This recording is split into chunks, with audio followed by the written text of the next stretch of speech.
purpose of this meeting is for me to establish a technical team and the Chief of Staff. I've done the same for the police and the National Police Service Commission to harmonize the various views from the TSC and the Ministry of Education and have a common stand on the implementation of the recommendations. We don't want a parallel effort because it will not help the process. So we want to understand what TSC wants. It is fair enough. What the ministry wants is fair enough, but it must be within one framework. We cannot work at cross purpose.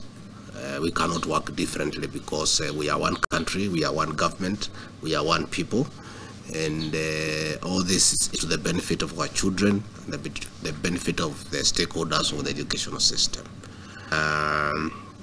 So that we establish a technical committee to sit down and bring order and sanity in the approach of the process, so that we don't work separately, because that will not help us. The educational sector is so important to our administration and to the country. That is why we have appropriated 27% of the national budget to the educational sector. And the importance of learning and our children and the sensitivity around the school space. We cannot afford to get it wrong. There is beauty in harmony. There is success when people work together. It helps a lot when we all pull in the same direction. People may have divergent opinions, but there should be a forum where all those divergent opinions are brought together, harmonized, and then we get a common good.